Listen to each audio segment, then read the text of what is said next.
Hi, everyone, and welcome. For those of you I haven't met already, my name is Carrie Ramsey, and I'm the project manager for the Weekend Project, which is led by Queen's University and is funded by FedDev Ontario through the Women Entrepreneurship Strategy Ecosystem Fund. So welcome today. You're a part of an amazing group of women entrepreneurs, a dynamic group of leaders who are really changing the landscape of our business community. So welcome. I am so thrilled to have Jennifer Baker back today to present to us again. And this time she's gonna be presenting about making LinkedIn work for you. So I hope that you are as excited as I am about this topic.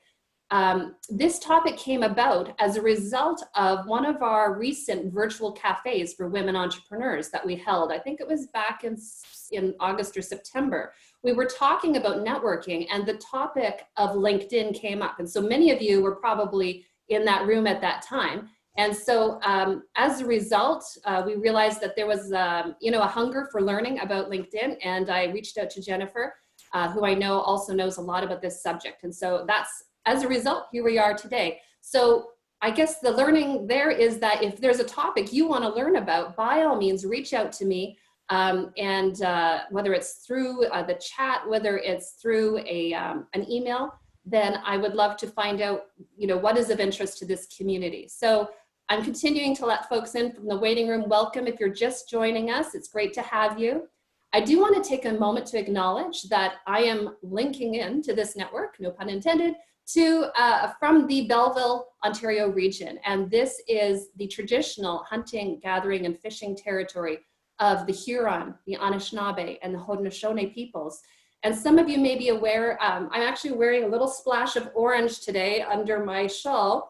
Today is Orange Shirt Day, and it's to remember the tragedy of the residential school system and its impact on Canada. So if you're joining us from Canada, that would be probably a topic that you're familiar with. And I encourage you to, to look into the Every Child Counts campaign that's happening today, and to just make yourself aware of some of those, not so glowing parts of our history as well. I know we tend to acknowledge the good, but we need to also acknowledge that we want to make change moving forward. So welcome to today's session, everyone. It's a privilege and an honor to be here and serve you as women entrepreneurs. I see there's quite a bit of activity already in the chat. Great to see everyone. If you have a LinkedIn account already, and you have a URL that you can just grab to share and put into the chat, then by all means do that. Today's about LinkedIn, so that will allow us to link to you today. If you're like, I don't want to leave this because I don't want to lose the connection, don't worry about it at all. Just put in instead maybe your name and your business. Let us know a little bit about where you're connecting from. I love that Dana just said I'm new. If you're new, let us know, because this is ongoing. Hey, it's great to see Jessica from Venezuela. Hi there. It's great to see where you're from, maybe a little even about your business. And we're all here to learn, no matter what corner of the planet we're from. But it's so wonderful to have you on. So without further ado, I am going to give Jennifer Baker the floor. I will be in the background managing the chat. If there's any burning questions, I'll be keeping my eye on that as well. So thank you so much for joining us. And Jennifer, I'll kick it over to you. Great. Thank you, Carrie. So as Carrie said, keep the chat going. I do have it up on my screen. So if you do have any burning questions at any point, please let me know. Today is about LinkedIn, but it's also about learning. So if I say something and you say, what did she say? Or what does that mean? Or where is that? Just let me know.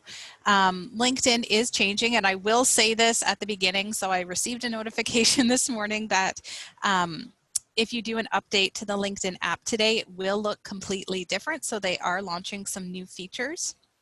However, LinkedIn is currently between two different looks right now. So I've got some clients who have the new look, and I currently have the old look. So I'm not sure when that's going to completely change over, but I just wanted to give you the cautionary heads up. So a little bit about me. So I have been running a social media training and consulting business here in Kingston for, it'll be 9 years in January, which is crazy to think about. Previous to that, I worked in economic development, where I realized there was a huge need for social media training, specifically informal learning. So outside of the formal education realm of a college course or a university course, so geared specifically towards adult learners. So that's really where my love lies, is teaching adults to learn in adult education. My background is a degree in economics, and I also have a bachelor and master's in education as well. So social media just happens to be my subject matter that I love, and I love being here and helping facilitate that learning. So at any point, please ask any questions. What we're going to talk about today, basically deeper understanding of what LinkedIn can do for you, how to grow your network, engage with your network, which is the part where a lot of people just fall off. They say, well, I have LinkedIn, but I don't really know what I'm doing, or I haven't logged in 5 years. So actually engaging with your network. And then we will talk about writing articles. And then I did want to touch a little bit on paid membership, because I do get a lot of questions about, is it worth it? Should I be spending money here? What am I going to get out of it? So I'll touch on that right at the end very briefly. That's me. Oh, okay. So in terms of, let me just building your network. It's so important. So this is actually the first activity that we're doing right now, is that we are sharing our LinkedIn profile. So many of you are doing it exactly right. So you're copying and pasting from your LinkedIn profile and sharing it in the chat, and that's perfect. And that's a great example of networking events. So we're doing it a little bit differently. So I'll say, back in the day, I don't know if we can say that yet, but back in the day, we'd see each other face to face and we'd exchange business cards. But now it's a little bit different. We're exchanging links on Zoom or various virtual sessions like today. So connecting early is a great idea. So just like you're meeting other like-minded individuals in this Zoom meeting, make sure to connect early and give them a why. So I'll explain that a little bit later. And make sure to connect often. So don't forget about LinkedIn. So after today, don't forget about it for the next 2 years, but make sure to log in and see what's going on. And also add a custom message. So this is something that a lot of people forget to do, but when you are connecting with an individual, make sure to add a custom message. Now, it's a little bit different maybe if it's a close personal contact that you're reaching out to. They know who you are, but I'm saying, maybe I see Peng up here.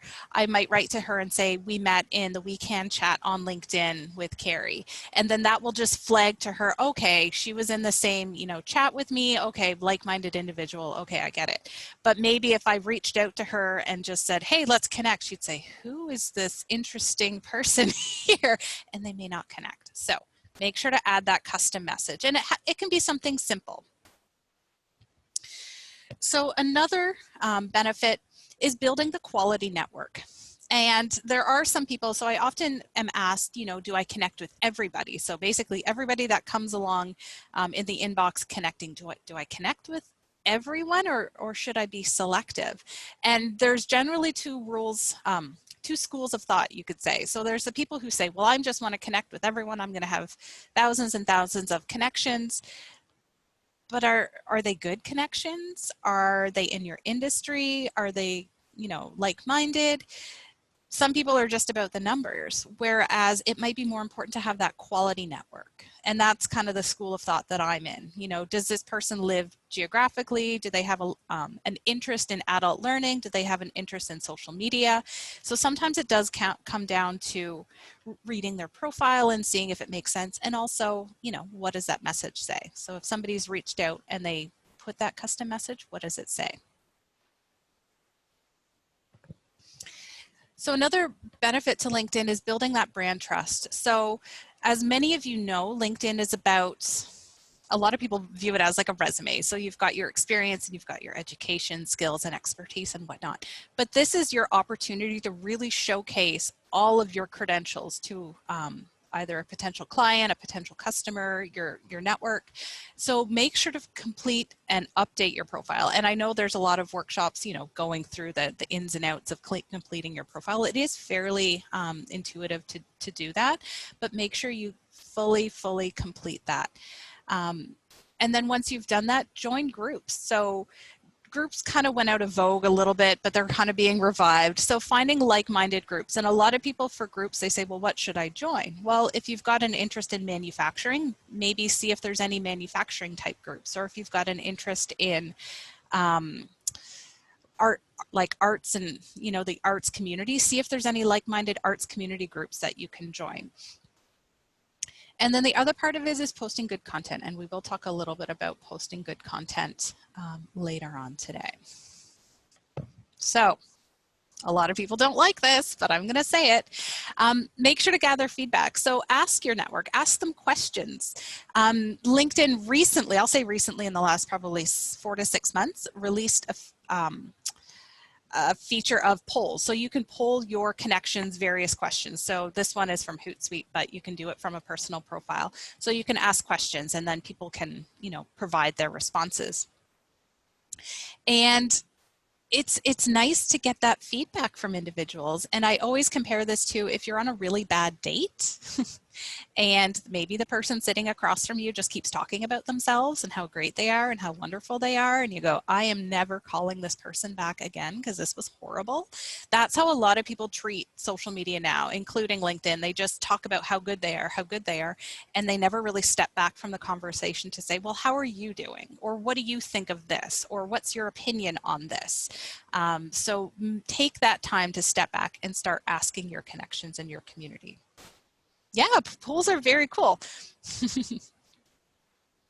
And then something else that's gone a little bit by the wayside as well as recommendations. So it almost was pushed out of the limelight a little bit with the skills and expertise feature in LinkedIn, but make sure to request feedback from your network. So if you just finished a great project with a company or an individual, request that feedback and request that recommendation. And a lot of people seem to shy away from recommendations because they say, what if it's not really good? Like, what if they say something not nice? You have full control whether or not the recommendation is showed on your profile or not. At any point you can remove, so I've got Dale up here. So if Dale didn't want to be shown anymore, she could actually remove her recommendation and then it's removed from my profile. If she wanted to update it, she can do that as well. So on one hand, the individual who receives the recommendation has full control over what shows up on their profile. But on the other hand, if you are providing a recommendation, you also have that full control. So let's say maybe you worked for somebody and they were wonderful, and then maybe 10 years later they went down a wrong road, let's say, and you don't necessarily want to be associated with them. At any point you can remove that recommendation. So there is control. You're not locked into anything. Okay. So very quick, that was my very quick benefits. So let's get into building your network. So this, so I'm really happy with the chat, how everyone is starting to connect with one another. You've got all of your URLs in here. If anyone is having challenges finding their LinkedIn profile URL or saying, what the heck is Jennifer saying, just put it in the chat box. I'm sure Carrie can coach you through that. I'm happy to explain it as well. So if anyone's having difficulty, then, you know, just let us know. So your professional network. So the goal of this is to increase exposure, to get your network in front of as many people as possible, such that increases the number of people who see your content or any of your actions. So there's more business potential behind it. So in my network, I'm connected to Carrie. She's my first degree connection because we are connected. And then let's say Carrie's got maybe 20 connections that I don't know about, but we're connected. So those are my second degree connections. So they're kind of in my network because through Carrie could potentially introduce me to, you know, Sally and Krista and all these new people. So that's kind of that function of the connections. So first degree is you're connected, second degree is through somebody, and then so on with third. So the goal is to increase your network, but making sure that it's quality. Now this one I have shied away from. If anyone has been on, I'll say, chats with LinkedIn with me before, I have shied away with this, but they've changed it such that you have a little bit more control over this. So LinkedIn will basically on an ongoing basis say, connect your email to LinkedIn, and we can send basically an automated message to all of your contacts in that email so that they connect with you on LinkedIn. So you can do this with care, because what happens is LinkedIn will say, you know, connect all your emails, which I always recommend. So having more than one email associated with your LinkedIn account. So a personal, at minimum, a personal email and your business email. Okay. So like, let's say your Gmail or Hotmail, whatever they are now, and then your business, like your corporate account. So having at least two in there. So you can connect your emails, and it will automatically, unless you otherwise specify, send an email to anybody in your contacts. So this, for me, is a little bit scary, but you do have control. So if you've ever contacted, I'll say, an ex-spouse, somebody on Kijiji selling a Christmas tree is my example, anybody you've ever emailed will receive an email saying, Jennifer wants to connect with you on LinkedIn. And it's automatic, and you don't get to put a custom message. So see where the problem lies in here? So you can do this, but with care. So maybe you're emailing, I'll say, your current work colleagues, and they know who you are, and that's okay, and you're kind of doing it in bulk. But just to go through and do all of your contacts can be a little bit concerning. So you can do this, but do it with care. Just review all the emails before you send it out, because again, you don't get to send that personal inbox, but you can, you know, do a lot really quick. So the other part to building your network is using up at the top, it says My Network. It's the little silhouettes at the top. So the first step is to having a complete profile. So check number one, you've got your education in there, you've got your experience. So then what LinkedIn is going to do, it's going to say, oh, well, Jennifer graduated from Brock in 2007 and then 2012 or something, I don't know, 2012, I think. So it's saying, hey, these people also went to Brock. Sorry, it's Brock. I didn't go to Queens. But it's saying these people were also at Brock University during the time you were there. So you may know these people. So the more information that you've got in your profile, the more opportunity there is for LinkedIn to draw potential connections. So in this case, it's former classmates, maybe it's teaching staff or administration staff. So this is simply here because I went to Brock, and then I went to Memorial. So then it does all my Memorial contacts. I worked at Kingston ECDev from 2009 until 2011. So it's going to say, do you know these people? So by going through your network, it's going to draw on anything in your profile and start to make that connection for you. Okay. Does anyone have any questions so far? I'm just going to pause for a second. I haven't seen any come up in the chat. Okay. Just people sharing. And they are. Just a quick note that if you're missing anything Jennifer's saying, I did put a note in the chat that today's session is being recorded. So if you'd like a recording, I'm going to put my email in there as well, so you can reach out. Okay. So don't worry about writing down everything she says. We'll get you a copy of the recording if you need it. Okay. Oh, here's a question from Melissa. Do you see that one, Jennifer? Oh, so Melissa, that is a great question. Hold on. I think that's my next slide. Okay. Okay, it's literally my next slide. Melissa, you saw my slide deck. So something you could potentially do, it's not my first rodeo, my friends. So something that you can do is, Melissa uses the word poaching, but I could say leveraging. So let's say I wanted to go through and see who Carrie is connected with. Because she has not hidden her connections, I can go through as a connection and see all of her 500 plus connections and go through and connect. Now, some people may consider that poaching. I'd say if you're competing, really, or if you're doing it with negative connotations or whatever, but you can hide this. So right now, Carrie has an open profile.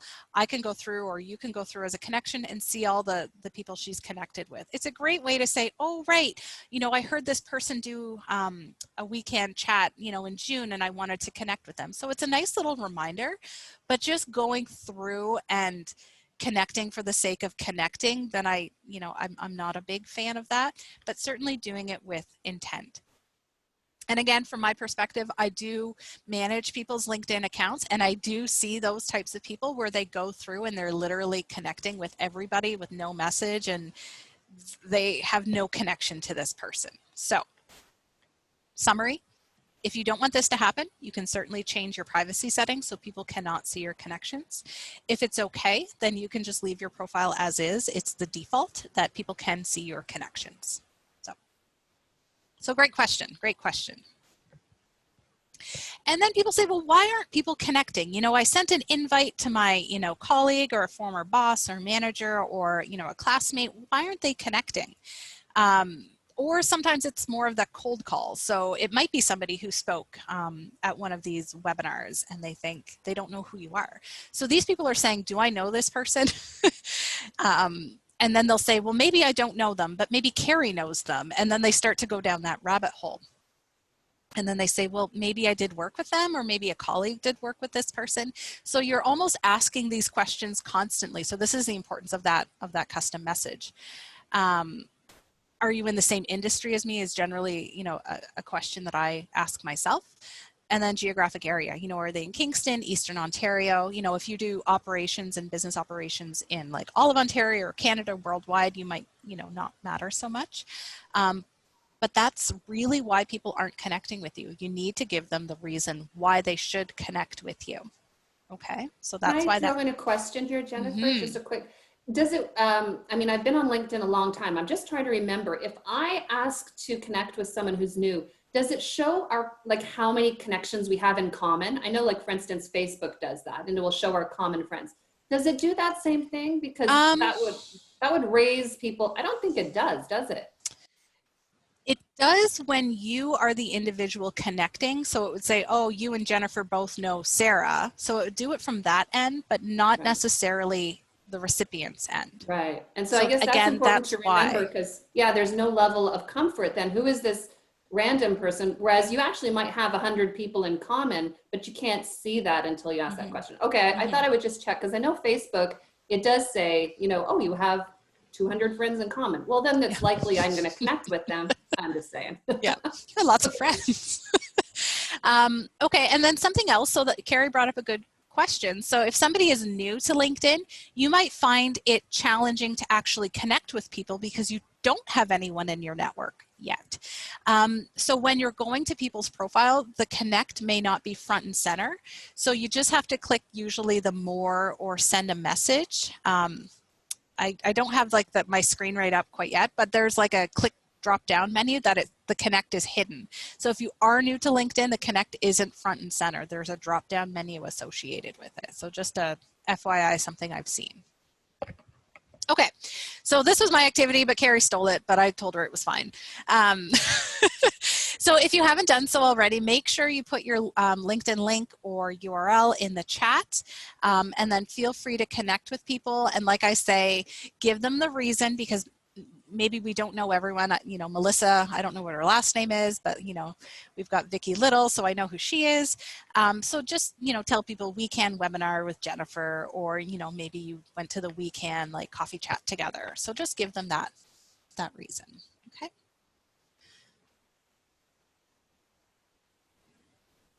Okay, so I see a question from Kate. So the question of use, former industry of film, television, advertising, and now has a new career in wallpaper design and surface pattern. That's a great question. So it's that career shift question. So right now you've got all your people in one industry and now you're shifting to another industry. So the question I would ask would be, is there any crossover between the two? I don't know exactly what you did in film, television design, or even what you do in wallpaper surface pattern design. But in my head, my first connection as somebody who's not in either of those industries is anybody in the film industry do set design, and can your new career feed into the people who do set design? So that's, if there is those connections, yeah, great question, exactly. I know you've changed jobs, Julie, but that's a great question. I would continue to connect with people in your industry, provided it's relevant, and then start to reach out to people within the new industry. So whether it's location specific or other designers in your specific geographic area. So you need to start doing that active shift, because right now LinkedIn is going to continue to feed you what the algorithm says, and it's film, television, and ads. Whereas you need to be more active to start to find those people who are outside of that. So whether you're working with interior designers, home builders, I'm not quite sure. So you need to be a little bit more active to make that shift, because LinkedIn's not going to do it for you based on that algorithm. Oh, post-production. Yeah, okay. Did that answer everyone's questions? I think so. Okay. Good. Okay. I like questions in the webinars. Okay. So now you've got a network. You've got a network. Now you need to do something with it. And again, this is where a lot of people do fall off the boat a little bit, where they go, okay, you know, I've got LinkedIn and I've got people, and then they kind of wipe their hands and walk away, and they don't do anything. And then they don't go into LinkedIn for 5 years. So now you're going to start to engage with them. You're going to start to talk to these people. So engaging with them. So you're going to be looking at your LinkedIn newsfeed, and you're going to say, oh, Julie just had a career shift, or Kate just had a career shift. You know, congratulations. You know, where are you working now? What's your new, you know, career? You know, how has this changed? Where did this come about? And so often, so often with social media, we are so busy pushing out our own message. I'm doing this, buy my product, buy my service. Whereas we're forgetting to stop and listen to what people are saying. So it's I don't know if double-edged sword is the right word. But we push out information, then we say, gee, you know, why didn't somebody respond to me? Well, are you responding to anyone?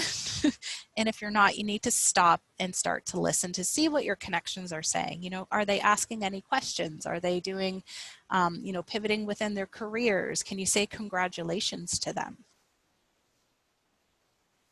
So really, really simple actions that you can do. So liking a post.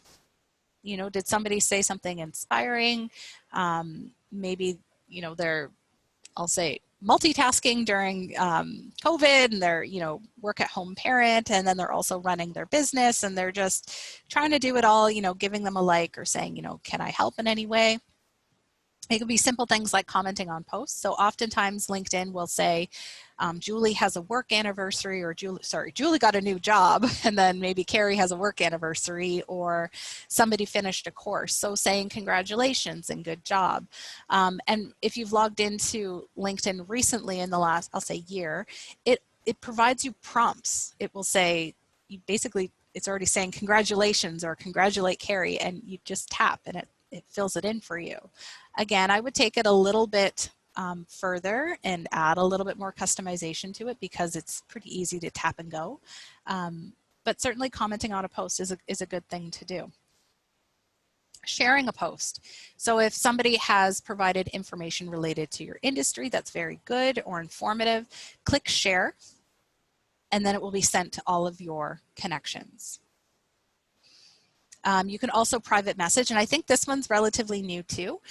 So if you're not so comfortable with the share to everybody, you might just simply private message a post to someone and say, hey, here's a really great article, I was thinking of you. And then it's not so public, but it's, hey, Carrie, I saw this great post about this inspiring woman, click share, and then it's in their inbox. Jennifer, there is a question. Yep. I don't know if you noticed it, from Chantel. I can read it out if you want. Sure. Some of my connections are more active than others. Do you recommend going to search for new content from connections, or simply acting on what the LinkedIn feed shares? Okay, so that's a really good question. My green box at the bottom is a little bit askew, but there's two ways that the LinkedIn newsfeed works. So it will sort by top, so most best performing content in your newsfeed, or you can sort by recent. So if that's one way that you want to search a little bit differently, that gets around the content that's already very active, you might want to search for more recent. So it's chronologically based. So I may not immediately see Carrie's update if I'm searching by top, but if I search by recent, oh, it was 5 minutes ago, there, now I can comment on it. And LinkedIn's algorithm is getting like that you do want to be cognizant that it will search by both. I think I did a webinar a couple weeks ago, maybe beginning of September, and I had posted about it, and then a colleague had posted about it, and then someone said, I only got this 3 weeks ago, and the webinar was well done by this point. But it was just the way it worked, so it reached a point where there was so much engagement on it that it became a top content, even though it had passed. So it was almost like a 3 week after the fact, you know, even though it was posted 3 weeks before the event. So something to think about. I think that answers your question, Chantel. If not, just type it on in. We'll go from there. Okay. Oh, this one, it went askew on me here. I think because I was working on my laptop and then I brought it to my desktop, my font size. So why do you want to start engaging with people on LinkedIn? So my connection, I think we did, I feel like it was my adult education degree with Michelle. So we went to Brock together second time around online. And she celebrated this. So she basically clicked like. And I don't know Rashmi M. This person is a third degree connection. So because of my first degree connections actions, from Michelle to Rashmi, I am now seeing this content. So you want to start to get into that feed where you're engaging with content such that you're showing up in the news feed, even if it is, you know, Michelle or Julie celebrating something from a colleague. So this is what happens. So every time, so I'm going to go back for a second. So every time you do one of these actions, a like, a comment, a share, it's going to show up to your newsfeed. It's going to show up within the newsfeed that Peng took, you know, celebrated or liked or commented on this post from her network. And I do see she has a question. Okay, yes, LinkedIn is more difficult, I would say, because it seems to be the runner-up to a lot of action. So it seems that YouTube and Facebook are first movers, and then LinkedIn is like running behind them going, oh yeah, we should do this too. So a lot of their infrastructure is a bit clunky to, I'll say, proficient online users. They haven't quite got it figured out as well as the Facebook and Instagram are owned, or the YouTube Google world. So that's a simple observation, so I totally understand. To be honest, I don't know of any YouTube videos. I know blogs that I read that are helpful. I use socialmediatoday.com is one of my go-to blog resources. And then socialmediaexaminer.com is kind of my two go-to that I read. And they do both how-to. Social Media Examiner is very good for the how-to, and then Social Media Today is very good for the updates. So that's where I learned today that LinkedIn was changing and making all of these big infrastructure changes. So thank you, Carrie. So hopefully that's helpful, Peng. And it's funny because I subscribe to all the main social media channels on YouTube, and they're all very awful for creating helpful video content. So I can't even direct you to like the LinkedIn channel that they provide really good how-to. But certainly if you've got specific questions about LinkedIn, let Carrie know. And then maybe there's, we can build out another presentation just based on those questions. So again, I was kind of going off the importance of this, but you'll notice that the majority of your newsfeed on LinkedIn is filled with these engagement type posts. So, Peng commented on this, or Julie shared this, or Sarah did that. So that's where you want to do, and that's why it's so important. So number one, it shows to your connections that you are listening, you are responding, but then you're also showing up and you're increasing your own exposure by taking those types of actions. So as a reminder, anytime you do a click or a like or a comment, that will show up to your connections. And I only say this because, and this is years ago now, I was doing some LinkedIn training with some lawyers, and this was before cannabis was legalized. And I guess one of the lawyers in the room was very active in liking and commenting on all like cannabis legislation and like investing in the cannabis industry. And I said this, and he said, "What do you mean this is all public? Like, what do you mean everyone can see all of my actions?" And everyone turned to him and they're like, "Are you investing in cannabis?" And he just went white, this poor man. And, you know, it's not, I don't say it's not a big deal now, it's legalized, but he didn't know that all of his actions were then being shown to his network. And him as a lawyer was a little bit like, oh my gosh, I feel like naked standing in front of my LinkedIn connections. So just be aware that anything you like, those actions are going to show up similar to, you know, how Michelle in this example, okay? Just cautionary tale. I'm sure he was fine.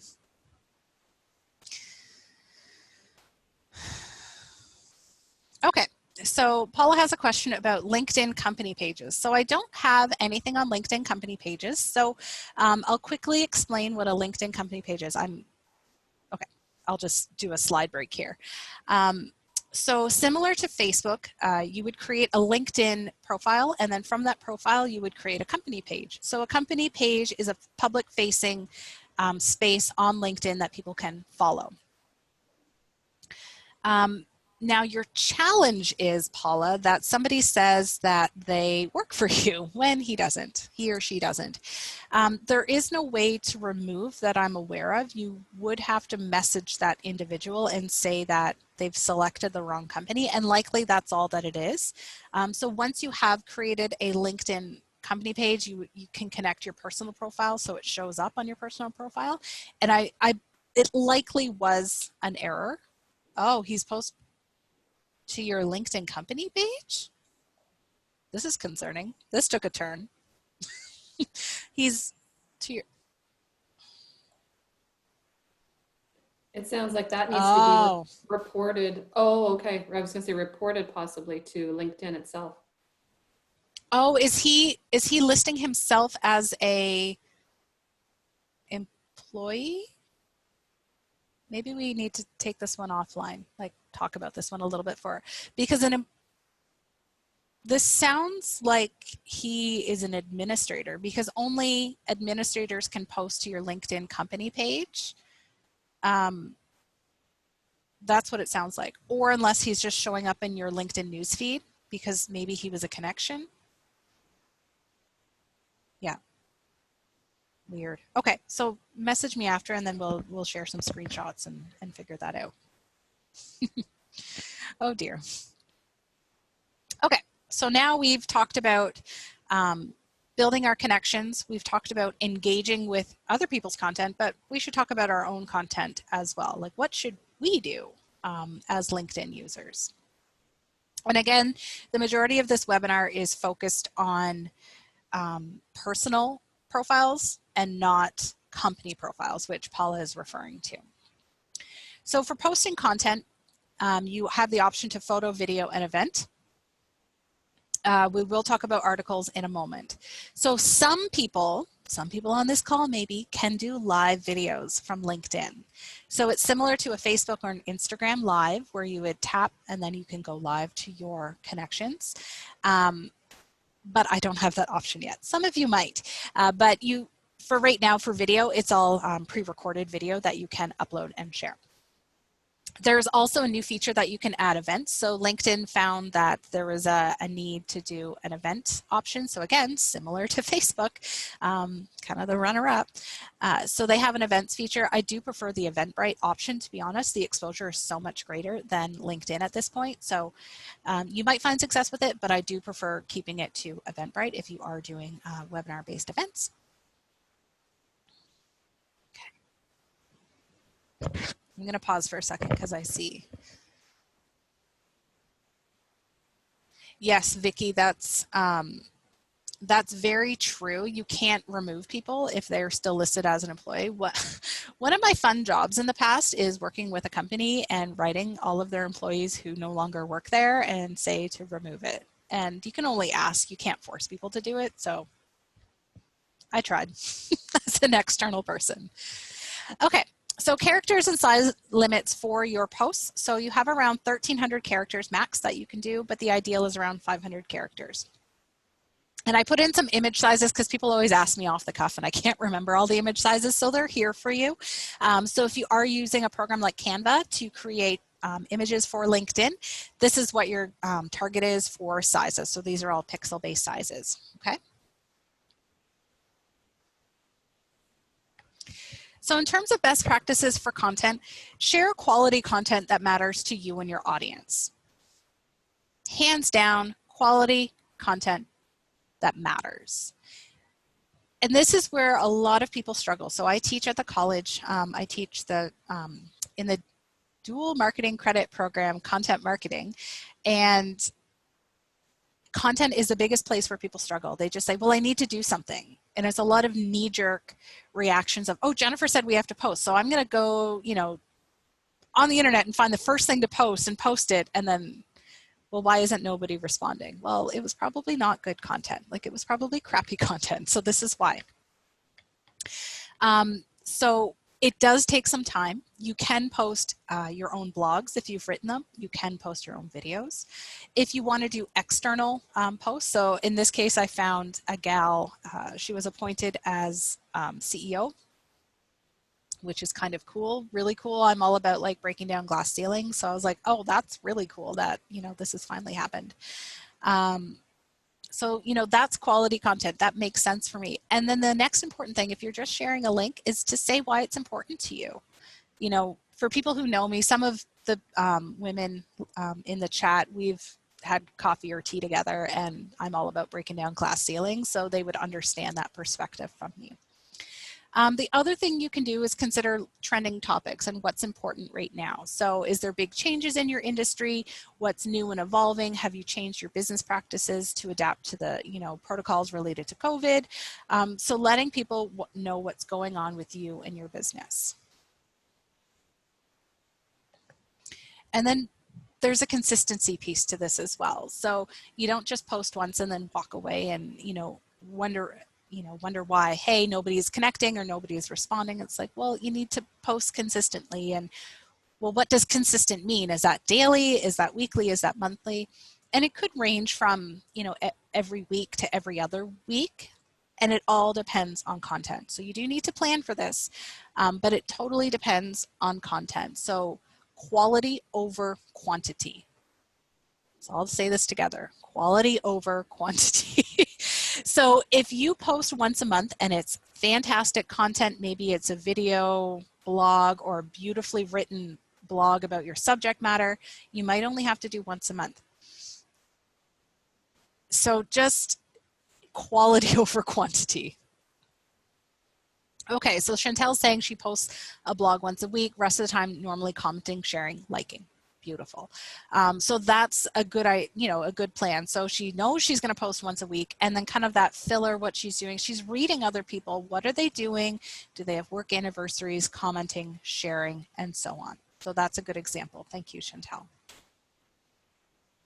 So when you are sharing ideas and sharing content, use the mention tool. So you can see on this image that I have here, there's in blue, so you can see that people have been tagged or mentioned.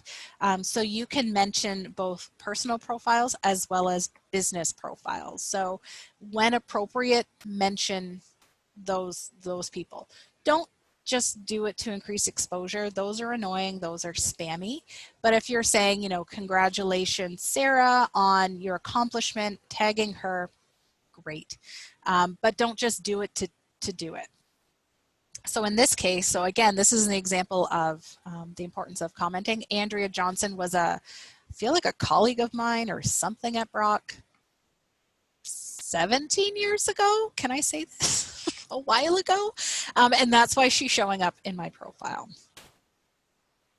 So Carrie is saying she tends to repurpose content she posts to Twitter and Facebook accounts and then tweak it a little bit more professional. Yes, exactly.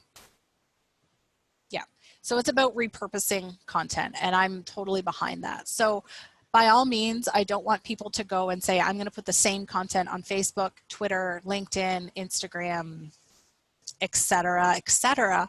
You do need to tweak it a little bit. Sometimes it comes down to tweaking the image ratios. Sometimes it comes down to you want to tag the appropriate people on the appropriate channels.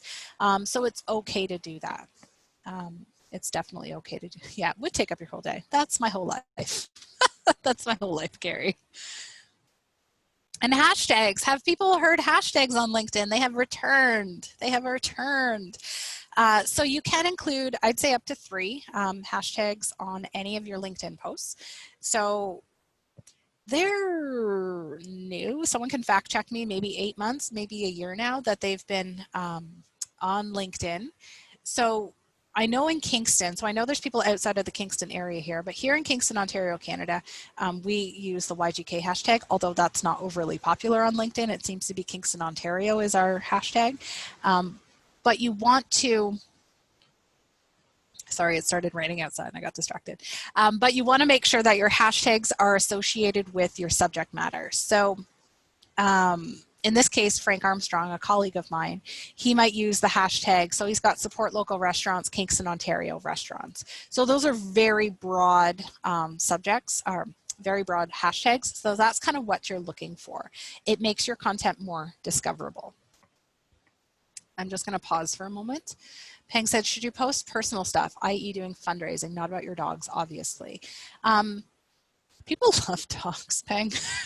Maybe if your dogs are at work with you, and maybe if you can kind of work that in. I'm all about like working with content to make it work. So if your dogs are at work with you in your office and that's just what your current setup is, then it is what it is. Doing fundraising, I guess fundraising for what? Like if it's your organization that you're affiliated with, maybe they, you know, their main partner is United Way. So on Fridays, you know, your organization wears jeans on Fridays to support the United Way. Then, you know, that's okay. I'd say something like that. Oh, sorry. I was trying to read the chat here. And then Chantel likes her hashtags. Okay. She's a fan of hashtags. Yes, Carrie, yeah, you're right. It is more professional. That's why I try and work it in. If you can get your dog in a picture. I'm a bird person, so if I can work Walter into any of my content, I usually refer to him as tweeting, and then it kind of works. How can you find out what the best hashtags are used? So that's a great question, Elizabeth. So because they're so new, I want to say there's not a ton of best practices, but what you can do at the top of LinkedIn, so there's the LinkedIn logo and then there's the search bar.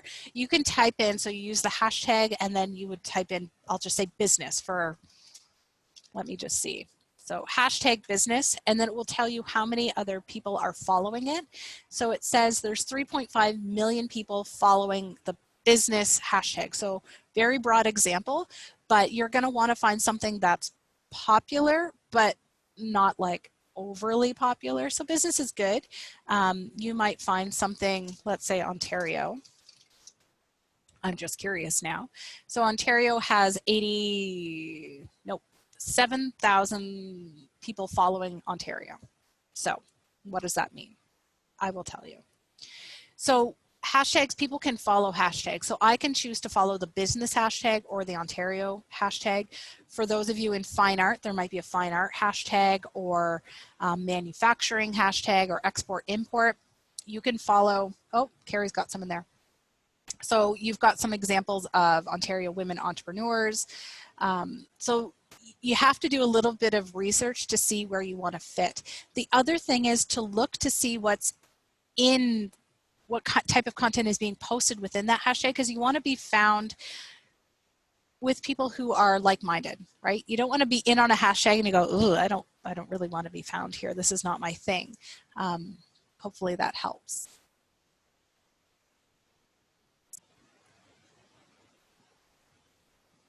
Yeah, so Sarah's saying generally the idea is to post hashtags progressively larger. First hashtag would be the smallest and end with the biggest relevant one.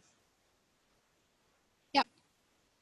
So even in the last week, I've really noticed this. So where users can follow hashtags, so we've got that, but now they're starting to show up in the newsfeed. So I follow social media marketing and I'm seeing this post. So I have to close my window because I'm going to get wet. I'm sorry. All right. Sorry. So I follow social media marketing, and then you can see at the bottom is all that prompt. So it says, in my opinion, well said, I'm curious. So you can see how relatively easy it is to start that conversation with people. So you can go through and start to follow relevant hashtags for you. Okay, good. Hashtags got everyone talking. This is good. Got everyone chatting.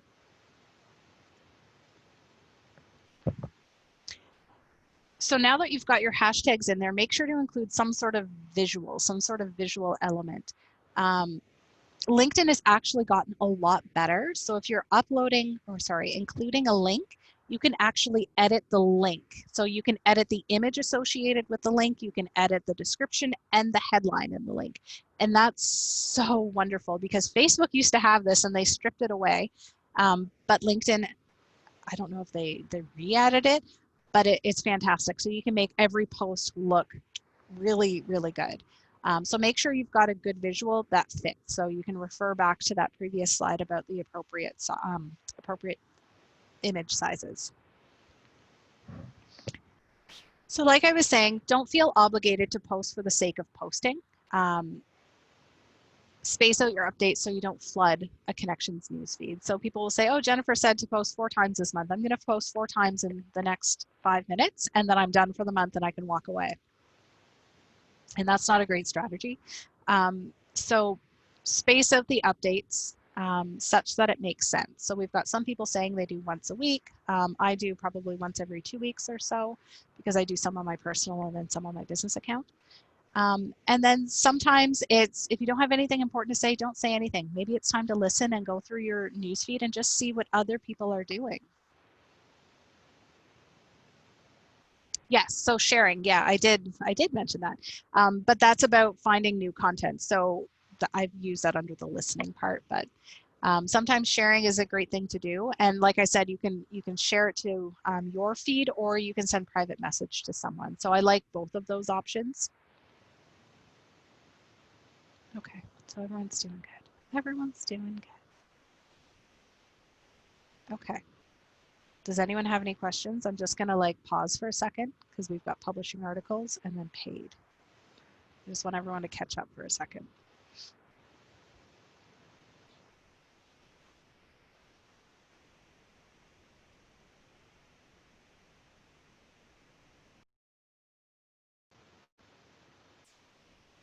How long? It goes until 11:30. I don't have that yet. I haven't downloaded the new version yet, and I don't have the desktop version yet. So 10 seconds. I agree. LinkedIn is definitely trying to catch up with the other channels. Every channel is seemingly the same, but very different. So.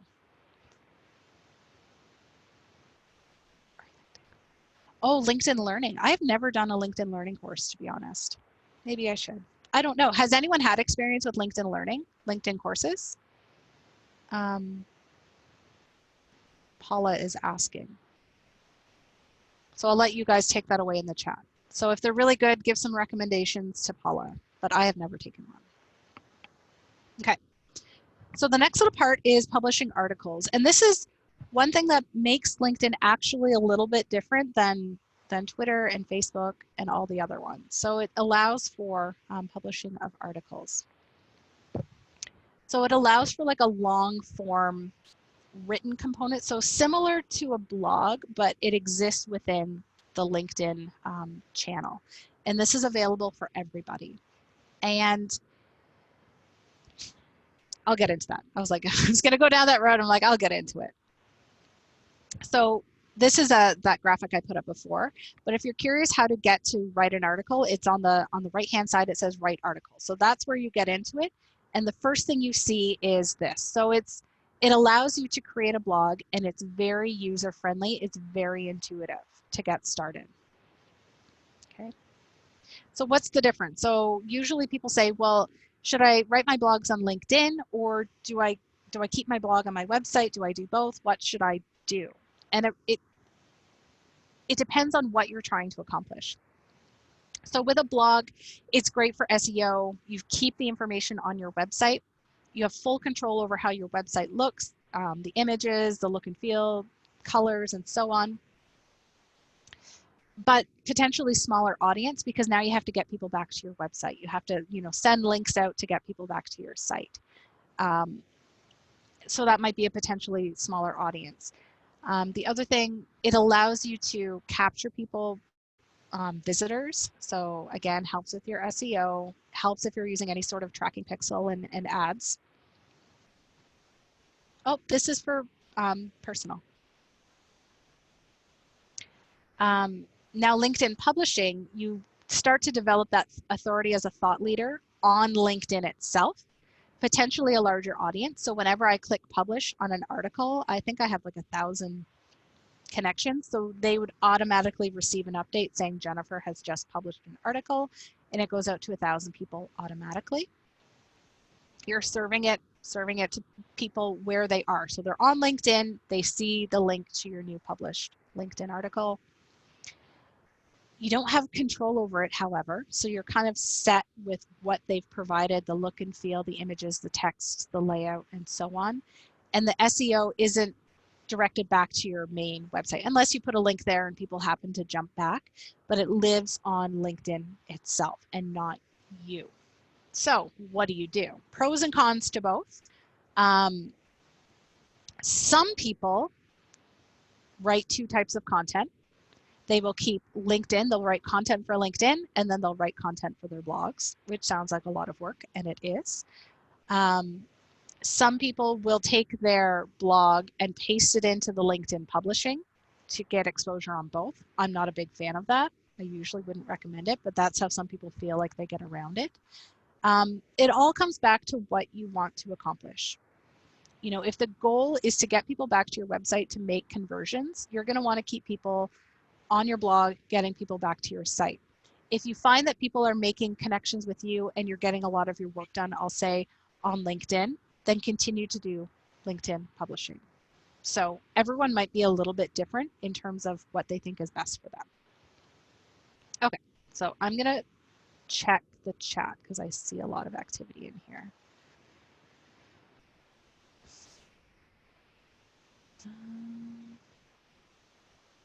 So Dana said, should you be acting as yourself as a professional or as your business? On other social platforms, we act as the clinic with info shared and include the professionals in that, but I feel LinkedIn is different than this. So Dana, I would say that on LinkedIn, when you're posting, it's coming from you, the person. You can certainly share out information from your clinic to your personal professional profile, but it definitely would be from you. But also, like we've mentioned before, there is the option for LinkedIn company pages, so you can have the clinic's presence on that as well, so similar to Facebook. And this is all for personal. Yeah, this is all for personal LinkedIn Learning. I'll just, while you're reading them, I'll just I reiterate a quick note I had noted that in case people are confused, LinkedIn Learning is not just about LinkedIn. LinkedIn is now the platform that provides learning on like literally millions of topics. So it used to be lynda.com, if you were familiar with that.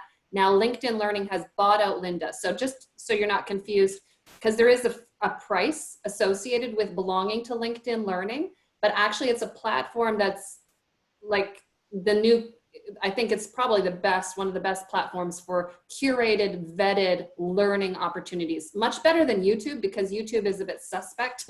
So I wanted to clarify that LinkedIn Learning that we're talking about isn't not necessarily just about LinkedIn. So Kasha, I think. So she's an IT girl with a connection to fashion. So write an article about how important it is to dress appropriately for whatever work you do. Yep, that might be a great place to do it. So a lot of people may use LinkedIn Publishing because they don't have a pre-existing website or blog platform. So you might absolutely use that as a venue for that. That's a great idea.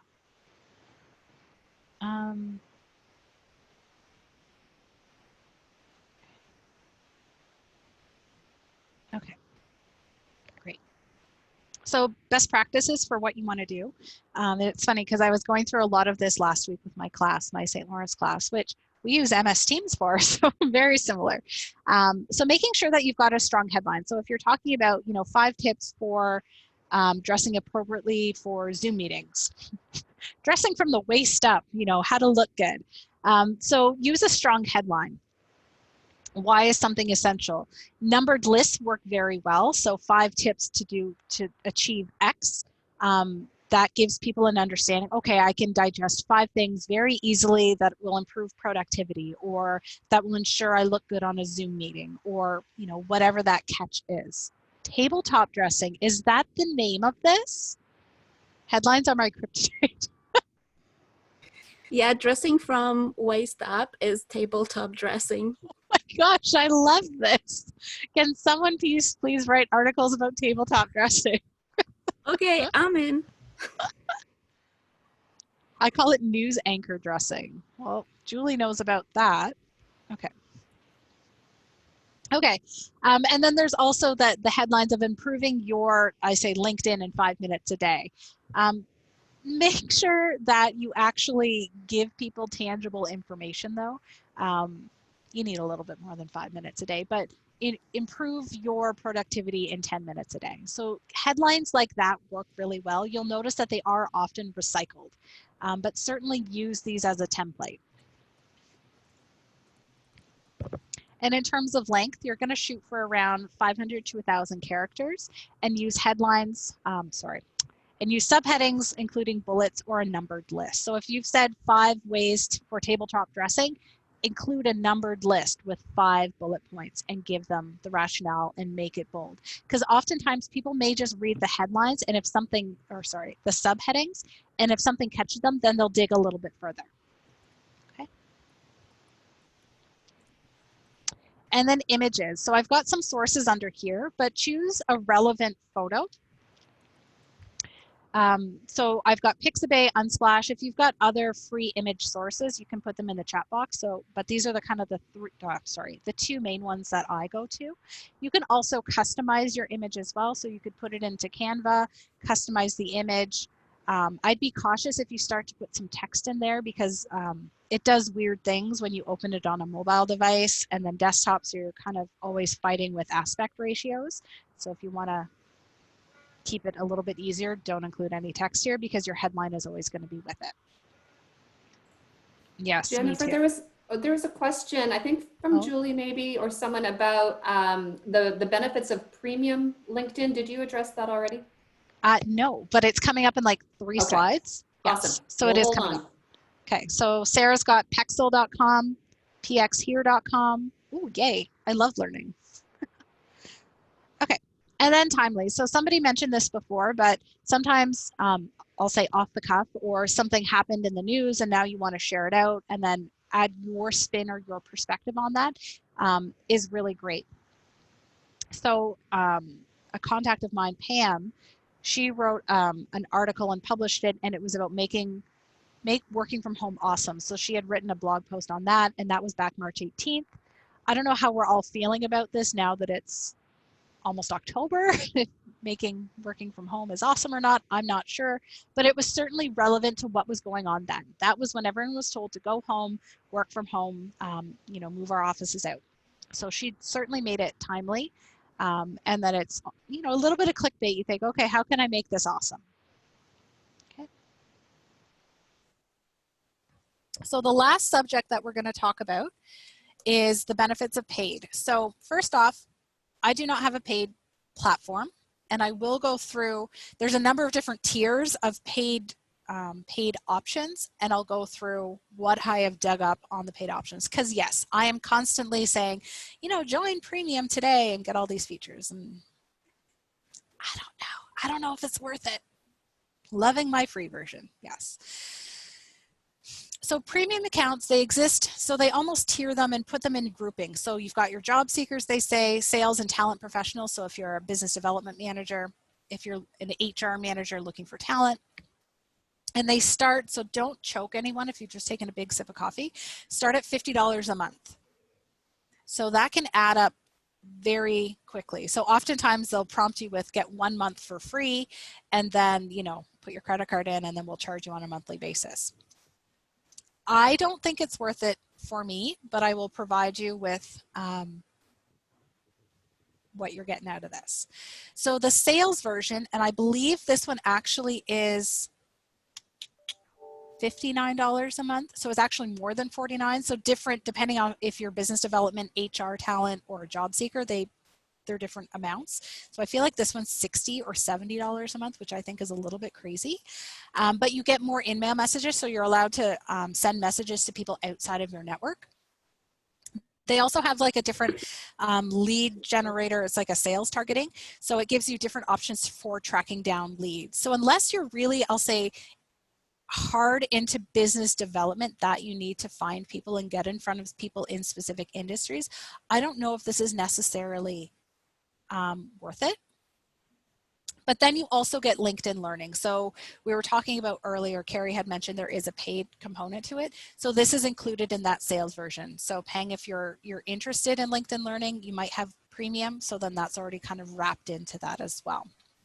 The other thing, so if you are doing advanced leads, you do get lists of all these leads that you've created as well. So this is great if you're really into business development and you need to find people within very niche specific industries. Okay, I just want to, Chantel, yep, you're already, yep.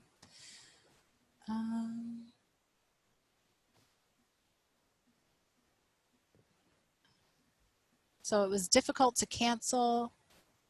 Thank you, Kate. Okay.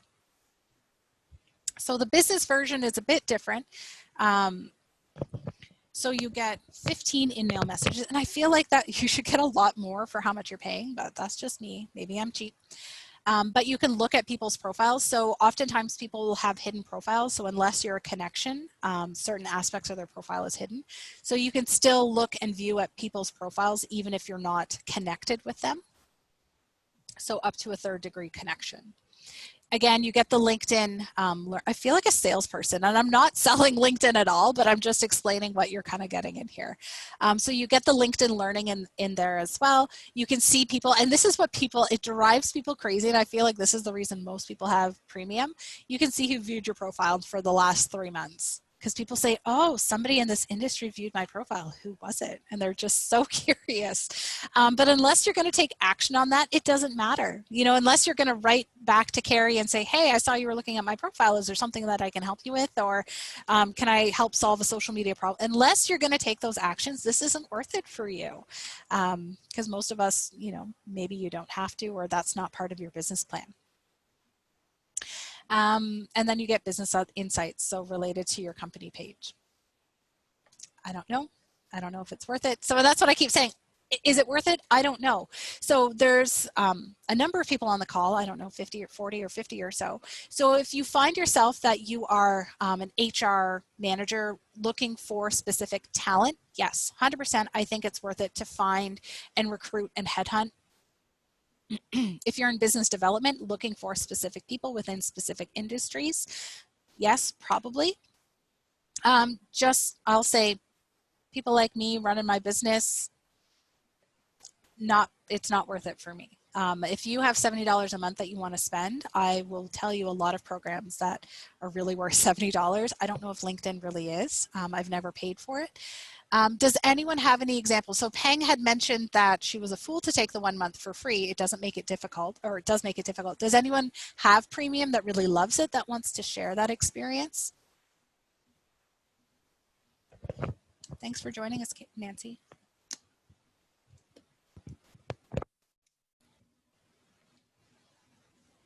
Anyone? Nope. Okay, so nobody uses LinkedIn. So I think it's worth it. Save your $50 a month, save your $70 a month, and use what I was explaining in the workshop. So being active, publishing articles, engaging with people within your network, I think is going to be far more valuable than spending money at this point. Okay.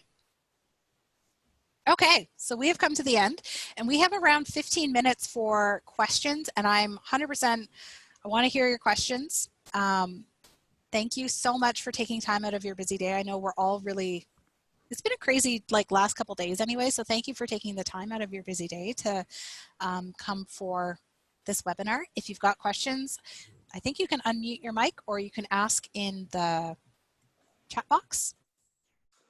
People should be able to unmute themselves. Everyone was previously muted. If you have a question, go ahead.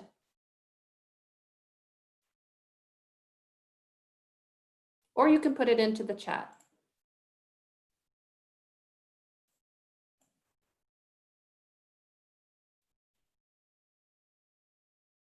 You must have done a really great job, Jennifer.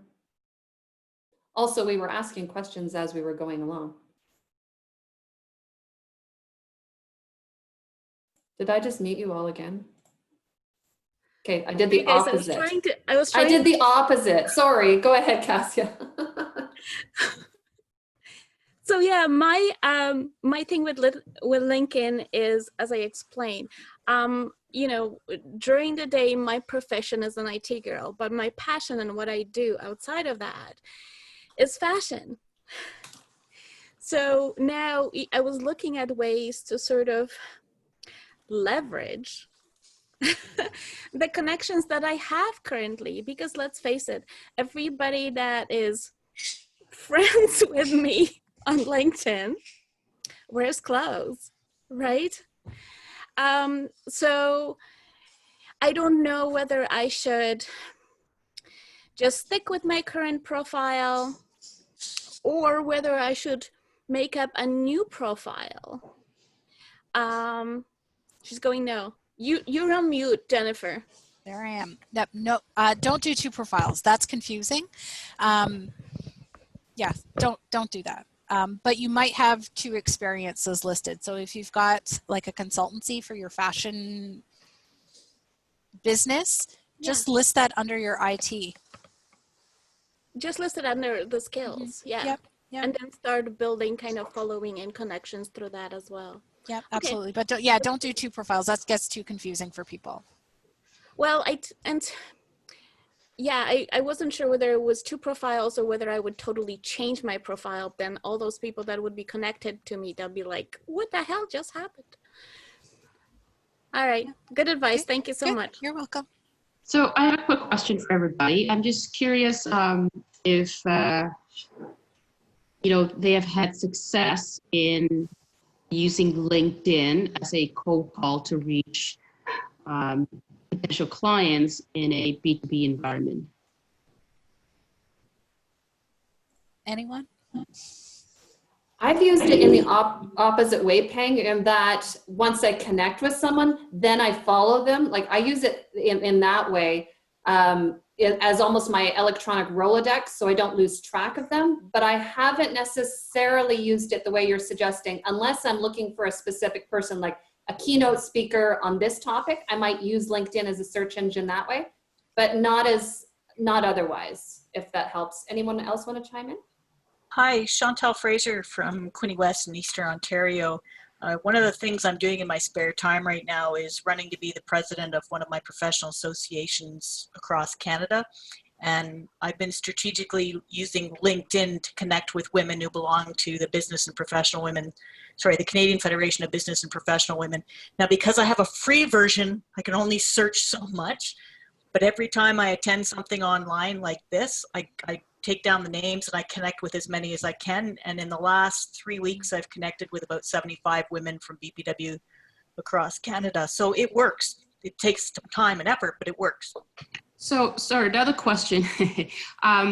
Previously, for 24 years, I was a CEO of a fast-growing company, so I didn't really use LinkedIn to its potential. It's just kind of like, it's been there, but I just never really done anything. Does it make sense, either Jennifer, Carrie, or any of the audience, to go back to connect to contacts or clients or suppliers over the last 20-odd years? People that honestly, I've just been too busy to try to connect them through LinkedIn and also through just regular work. But now that I'm in a different profession, I'm thinking, not different profession, sorry. I am an employee now, so. So figure should have more time to, update my LinkedIn. So is it odd then to go back and say, hey, you know what? We haven't talked for 20 years. Let's connect. I think it's okay. And certainly, like with name recognition, you might just say that, hey, you might even be very honest and say, I'm restarting my LinkedIn, or I'm getting back to LinkedIn. I'd love to connect with you to stay in touch and, learn more about, where you're going or things that have changed in your, business world, and you don't even necessarily have to say like, there's been changes with Transformix and now I'm an employee, but it's just, hey, I'm reaching out to connect, would love to see what you're up to. I think that's awesome perfectly advice. fine. Yeah. Thank you for that advice. That was really good. You're welcome. Somebody just raised a hand. Oh, I think that might have been me. Sorry, Carrie. Oh. I was in a similar situation around last year. I was looking to reconnect with a lot of people on LinkedIn, and I didn't find the platform very intuitive on like keeping track of who I already messaged. And you can kind of use the search functions. What I found most helpful was you can actually, I think you still might be able to do this, and it should be able to be done with the free account. You can download all your contacts in a CSV from LinkedIn, and that has everyone's first name, last name, and emails. So I found that really helpful in just like being able to quickly scan a list really fast without seeing pictures and without getting like, oh, that person moved to this job or whatever. Like it was just the spreadsheet. And then I kind of just highlighted cells that, oh yeah, I should probably touch base with that person. Otherwise, like the interface of LinkedIn, I find kind of distracting, and you can easily lose track. So the spreadsheet was really helpful in connecting with the right people that I wanted to talk to. Yep. Great idea. Great idea.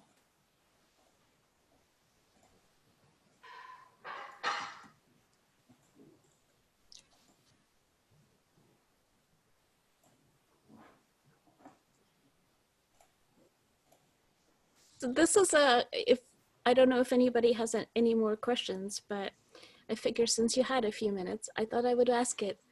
Have you done a lot of marketing on specifically LinkedIn?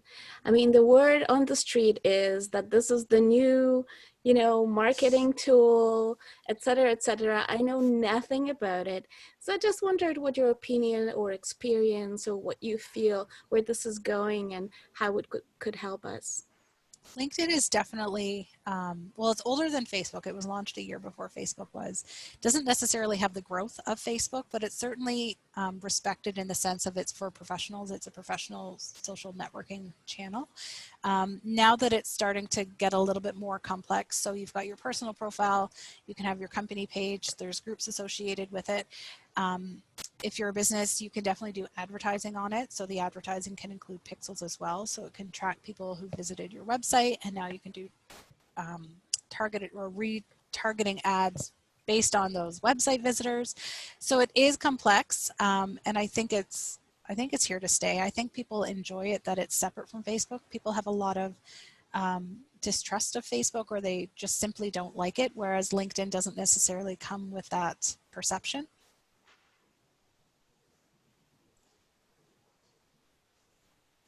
Thank you. You're welcome. As we're wrapping up today, any final questions for Jennifer?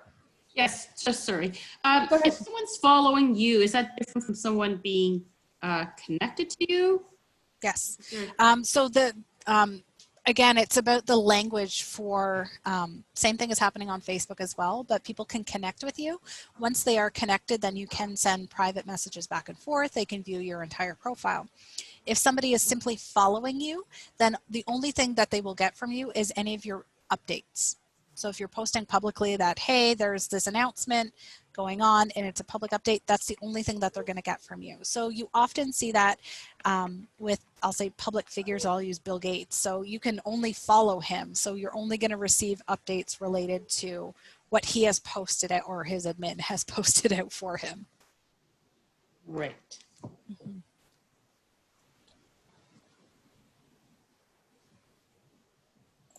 And as with the tools Jennifer talks about in her other social media workshops and et cetera, I just challenge people to get into it, start using it. We've all bumbled along for the first little while. I find that if I'm not doing it, like if I'm not going there every day, I forget about it. So I just sort of check in. It doesn't have to take a lot of my time, but it is now a part of my social media strategy, certainly, and also my schedule. So it's the more you do it, the better you get at it. And the more you observe what other people are doing, the more you go, oh, okay. And you can always go back and delete things if you've put a post that you regret. That's the nice thing I love too. Try not to do that though. No, that's right. Oh God, yeah. They're screenshotting, so try not to regret too much. But you can always go back and edit on LinkedIn for sure. That's so true. That's so true. So I'm not seeing, if anybody has any issues, by the way, with connecting with folks today, email me afterwards or email Jennifer if you're trying to connect with her and you're running into any issues. The final thing I'll mention today, and I'm not sure if it's going to, no, I don't have the direct link yet, but we do have a workshop coming in. Our next one is actually October 15th. It's on financial forecasting for women. And you can, again, email me. I'll put my email in the chat one more time. It's a different topic, but still one that our weekend clients have asked about. So if you're interested in taking part and you're not already signed up for that, please do join us on October 15th. We have a number coming up. So Jennifer, on behalf of all of us, I want to thank you so much. There's a lot of love for you in the chat there. Always to the point, and we cover so much ground in 90 minutes. I think it was Aaron earlier who said in the chat, 90 minutes isn't enough time to cover this, and it's true. It's just getting into it. But I think the message we leave you with today is start your LinkedIn account if you haven't, and just, you know, continue to build on it, and we'll see you all on LinkedIn. So Thank you, Jennifer. everyone. Thank you. Thanks, everybody.